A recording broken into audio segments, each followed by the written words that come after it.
Hey everyone, thank you very much for joining us for another story here at Annie Narrates. And the title for this one goes like this. Sister orders me to do Christmas shopping for presents for her new hubby because he's my ex, and boy, I think of the perfect gift to get revenge on both of them. I am a petty person, but I think the circumstances warranted it. I, 31 female, have had a difficult life, health-wise. When I was a kid, I was diagnosed with pneumonia, and it severely weakened my immune system. Then, during COVID, I was in the hospital for a long time. Right after COVID, I got diagnosed with cancer. It was only the second stage, and I am fine now. But that was a harrowing time for me. Due to my having a weak immune system since childhood, my parents were understandably very protective of me.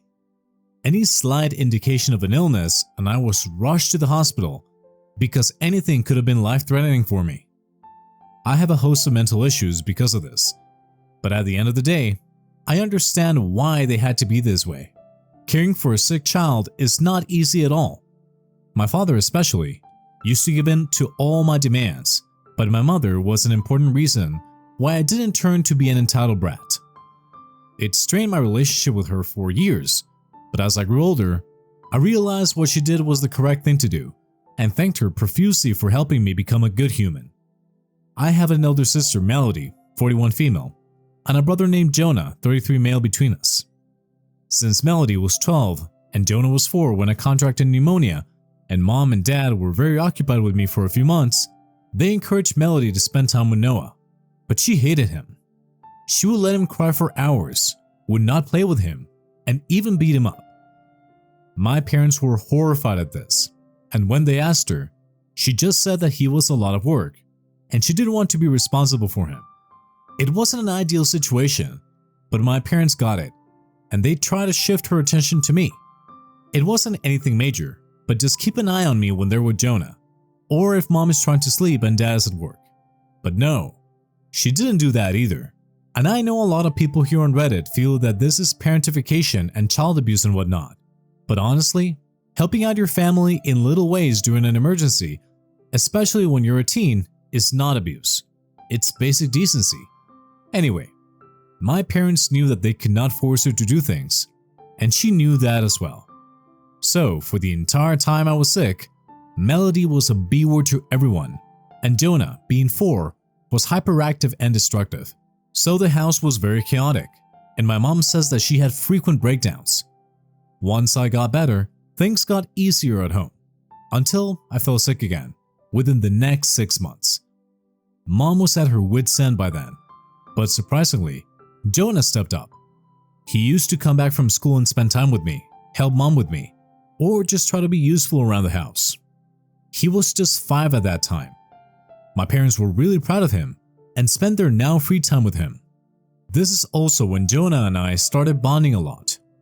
We have been attached at the hip ever since. Now, Melody hated this. She hated that no one was fawning over her, Jonah wasn't pestering her to play with him, and that my parents had started asking her for help. She used to act pricey because that was the only way that she felt that she could get attention from our parents. But it backfired completely because mom and dad felt that she would much rather stay on her own. They didn't isolate her, but they did not try to interfere in her life or ask her for help anymore. Since then, Melody has been cold with us. I never remember her being warm or nice to me. She was a typical mean girl bully to me, and Jonah used to stand up for me. It was clear that Jonah and I were one team against her. Our parents intervened a couple of times and tried really hard to encourage a happy relationship, but by then, she had a lot of resentment for us, and it never got any better. Once she left for college, we never really stayed in touch. For all purposes, for both Jonah and me, she isn't even a sibling, just a distant family member that we see and cordially interact with if we have to. I got married 6 months before COVID hit, but we got divorced a few months ago. My ex's name is Kevin, and we had been dating for a few years before we got married. Now, Kevin knew my family and knew that I had a poor and practically non-existent relationship with my sister. He also knew of the multiple medical issues that I had, and I had been honest with him since the beginning that there was a very slim chance that I would be able to conceive naturally. He was okay with everything, and we had a very solid relationship. Then COVID hit, and I got sick again. I contracted it during the first wave itself, and I was hospitalized for close to a month. It is a miracle that I made it out alive because of the host of respiratory issues that I had prior to COVID. Nonetheless, I got better and came back home, and my relationship with Kevin changed slightly. It was now more of a caregiver and patient dynamic, and he was not adjusting to this change well. He didn't actively complain or didn't leave me alone, but I could sense that he would much rather be doing something else. I cut him some slack, because being a caregiver is not easy at all, and COVID was a tough and mentally jarring time for every individual. The emotional distance between us, however, started increasing. There came a time when we weren't even talking to each other beyond medicines and health and oxygen levels. That is when I suggested therapy. I told him that we needed marriage counseling because my illness was taking a toll on our marriage. I also told him that once the situation eases out with regard to COVID restrictions, I would immediately hire a nurse for my care. The doctors had anyway advised me to not exert at all for a year at least, so I had to reduce my working hours and took a pay cut as well. He didn't agree to therapy at first, but after a lot of coaxing and trying, he said that he would give it a shot. We ran through therapists like the wind, but none of them seemed like a good match. We finally landed one, and I genuinely thought we were making progress after a couple of sessions. But Kevin suddenly withdrew and said that he didn't want to pay money to some old hag to tell him to talk to his wife. I told him that the situation had indeed driven us to that point, and if he felt like he could take this up on our own, I was in for it, but we had to try. We agreed, and it went smoothly for a few weeks. We talked more, we were communicating better, and I stupidly believed that things were getting back to normal. I was getting better too, physically, and then I came across the worst thing. My husband and I have identical phones, and I bought identical customized phone covers for us. As you can imagine, it is very easy to get confused between the two phones. I wasn't snooping because he never gave me any reason to doubt him. But one day, I grabbed his phone by mistake, and I saw many messages from my sister. I was alarmed because there was no reason for him to be in contact with her. I wanted to know what they were talking about, so I kinda watched him over the next few days to figure out his passcode. Once I had that, I opened his phone and found sleazy messages being exchanged between him and my sister. I never saw it coming. The most I thought I would find was him reaching out to her to ask for help in navigating a situation where I was sick, but this was beyond my wildest dreams. I never saw it coming, and I couldn't believe that he would cheat on me with my own sister. I scanned all the texts and I don't know if there was any physical cheating involved, but they were exchanging pictures and talking late into the night. In the last few weeks, however, he was withdrawing from my sister, and that is what made her go all crazy and text him like she was possessed. He came out of the washroom and saw me with his phone, and his face fell. I asked him why he was cheating, and why her out of all people. So he said that he had become worn out by caring for me, and he was feeling more like a father than a husband. He had thought that if he got in touch with her, she would help him deal with the situation, but they had such similar experiences. I don't know how, because my sister never did a damn thing for me, that they just emotionally connected. He said that he had minimized contact with her and realized that he effed up immensely. He begged that he wanted another chance at our marriage, but I told him that there was no possible way that I could ever forgive or even forget what he had done, and that our marriage was over. I asked him to move out, and while he begged and pleaded, all emotions within me had died for him. At least that is what I thought. I didn't cry in front of him, and I'm proud of that fact, but I was inconsolable from within. This was the worst betrayal that I could even conceive of, and I was positively numb for a few days. He tried to make things right, but I was not interested. I told him that my lawyer would get in touch with him and that I didn't want him messaging or calling me on his own. I blocked both him and my sister everywhere, as did my entire family, because cheating is unforgivable in my house. It was a tough way back up, emotionally, but I got there, slowly and steadily. It took me months to recover, physically and mentally, but in hindsight, I am glad that he effed up so majorly that the marriage broke down in itself. Because I was not happy in any way, especially after my failing health. It had been tiresome, and I am glad that I got out. Now, onto the real issue. My sister called me from a different number, wanting to burn bridges, saying things like shit happens and that I needed to get over it. Never once did she even apologize for what she did, and made it seem like I was the one getting in the way of two soulmates, aka her and my ex. I wanted to disconnect the call and maybe even bash her skull in, but as I said, I am a petty woman. I told her that she was right, and I was over it anyway, so we were cool, but I didn't want anything to do with my ex. Apparently, they had gotten married a few weeks ago, and she wanted to give Kevin a great gift, one that he would remember for life, and she wanted my help in selecting the gift for him. This is when my mind started working. I had the perfect opportunity of getting revenge on both of them, and I readily agreed to help her. She's daft. She would have understood that something was fishy, given my enthusiasm, but well, her lack of intelligence ultimately worked in my favor. I told her to send me links to whatever she had shortlisted, and I would see what would be best. I made her hunt for multiple things, but ultimately ended up rejecting every single gift because I had another plan in mind. Important here is that Kevin had a horrible relationship with his father. He was an alcoholic and emotionally neglectful, and the two of them had locked horns ever since Kevin was a teenager. The situation is so bad that he just tells everyone that his father is no more. That was what he told me too when we were dating, but we bumped into his dad one day and he had to tell me the truth. Only the people who have been associated with him since childhood know about his dad. For all the rest, he's dead. And I was damn sure that my dear sister and his lovely wife did not know the tumultuous history between father and son. After I said no to all the gifts that she had in mind, I told my sister that I had another idea. I told her that since this was their first Christmas as a married couple, it would be better if she gifted him something of emotional value.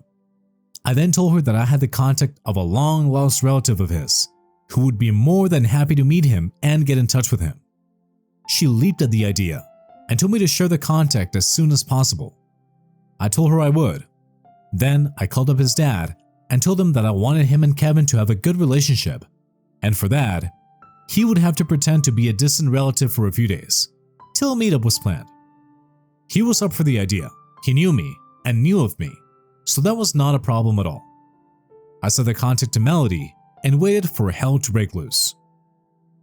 And now it has. She called me yesterday, screaming into the phone, saying that I'm a bitter C-word who is actively wanting to break her marriage. I just told her tit for tat and disconnected the call. She involved Jonah and our parents in the entire drama, and I got to know the details from Jonah. So Melody had planned an elaborate dinner for Kevin and her and had promised him that she had a huge surprise for him. And the surprise was, you know who. The moment Kevin saw her, he started screaming at her, and poor Melody did not even know what had gone wrong. He stormed out of the restaurant and took their car, leaving Melody stranded. That's when his dad spilled the truth to Melody, saying that he's actually Kevin's dad and that he never shared a good relationship with his son. Melody was enraged, and apparently, she started hitting Kevin's dad in public and had to be forcefully removed from the premises. This is when she called me and started yelling at me for causing trouble in her marriage. Kevin was not receiving her calls, and she called up our parents in hysterics. They haven't spoken to her since then, and I really don't know what the status is with regards to either Kevin or her, and honestly, I don't care. I don't even feel the tiniest bit of guilt pulling off this pathetic stunt, because she deserved it. She's a husband stealer, and I in no way feel that Kevin is not equally guilty. They deserve a rotten life for doing what they did to me, and I know that even if I don't actively try to ruin their lives, they will never be happy. Kevin's dad did call me up and thank me for trying, but he said that Kevin was furious upon seeing him. So there's that. Hopefully no more drama comes out of this, and if it does, it is kept away from me. I have blocked Melody's new number as well, and I know my parents and Jonah will not really entertain her whining. I had hope I would not have to update, because that would have meant no further drama. But I was very wrong. Melody came to my place at 2 in the night yesterday, and I woke up to loud banging on the door. At first, I got so alarmed that I thought it was a robber or some crazy guy. But when I got downstairs, I could faintly hear a woman's voice, and my instinct said it was Melody. I did not open the door, but she kept banging till like 3 a.m. I heard some come out and there was some shouting that I couldn't hear, and it was only then that she left. I wasn't sure if it was Melody, but my gut says that it has to be her. I had no way of verifying this, so I couldn't really kick up a storm on the family group or say anything to her. However, I have invested in CCTV cameras the first thing today. I wanted to get them installed today itself, but the earliest that can be done is tomorrow. I think if that was Melody last night, she is going to try something again, and I don't know what I will do about it tonight. I have asked a few friends to come over tonight because I want company in case she or whoever that was comes again tonight and tries to inflict damage either on me or my property. She could be armed for all I know, and I cannot afford to take a risk with her. Let's hope nothing happens tonight, or even after that. But once the cameras get involved, and it's her that's doing this shit, I'll have hard proof against her, and I will make her life hell. A lot has happened in the last few days, guys, and I wanted to make an update since I involved all of you in this petty drama of mine. The night I had my friends over, nothing untoward happened. There were 5 of us in total, and we just had a couple of beers and chatted. We were watchful, but thankfully nothing happened. I got the CCTV cameras installed the next day, but my friends saw how paranoid I was about the entire situation, and they decided to stay with me one at a time. Samantha stayed with me for the first night after the CCTV was installed. Nothing unusual happened that night, but I saw a black car circling my house a couple of times.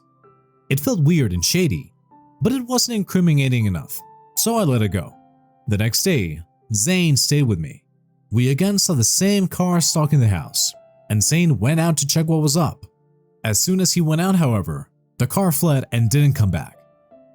We thought that was the end of it, and I was feeling bad about bothering my friends and asking them to keep on coming every night. So the next day, I decided to just stay on my own. If something happened, I could always check the recordings. Well, something did happen. When I got up in the morning, I saw that my car had been keyed and my tires had been slashed. The damage done was so horrendous that even my insurance wouldn't have been able to pay it out. I called up my boss and told her that I wouldn't be coming in. She knows what has been happening and has been super supportive of me the entire time, even volunteering to stay back at my place one night. I started to check the footage, and I saw Melody drive in that godforsaken black car around 2:45 a.m. Then she proceeded to wreak havoc on my car for a good half an hour and left by around 3:20 a.m. I downloaded the footage and went to the police station, and I told them everything from start to finish so that they have the correct context. They told me not to worry, and they have filed a report and said that they would arrest her soon. But to not make this video public or show it to anyone since it might get to her and she would just flee. Hopefully they nab her before it's too late.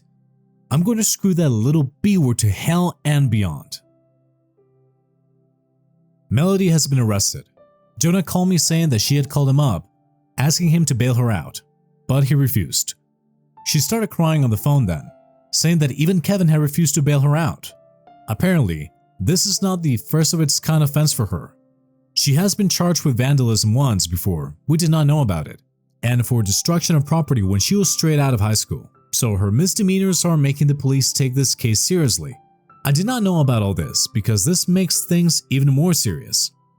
If she has a habit of projecting and expressing her anger in this way, she is a menace to society, and I am glad I took action. My parents are horrified, both at her for doing what she did and at me for actually filing a police report against her. They tried to defend her to me, saying that while they understood that what she did was petty and wrong, involving the police before involving the family was a drastic measure that should not have been taken. They say that this act of mine has irretrievably broken the family, but the family, or rather Melody, and us have been broken anyway. There is no excuse for this behavior, at least in my eyes, and Jonah is of the same view. My parents would have probably stepped in and tried to play mediator, but the time for these reconciliations is long gone.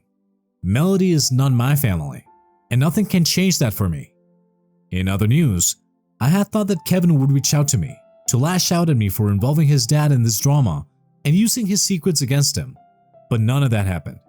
On the contrary, he sent me a heartfelt message saying that he was sorry for the way that things turned out between us and that he would give anything to get me back again. He said that after I ended things with him, he married Melody to give himself the reassurance that he didn't wreck our marriage for nothing. He said he made a string of horrible decisions during a dark phase of his life and torpedoed every single thing that he held close. He wrote other things as well, but the gist of it was that he wanted me to give him a chance to make things better. I have not responded to him, and I don't plan to do so either. Things are too complicated right now, and I'm finally in a good place, physically and emotionally. I don't want to ruin my progress just because a man who does not know how to make correct decisions suddenly feels it's time to make amends. His guilt is his cross to bear, and I cannot help him with that, just like my grief was mine. And that was it for today's story. Thank you very much for listening. Smash that like button for me and subscribe for more stories. Thanks again, and we'll be seeing you in the next one.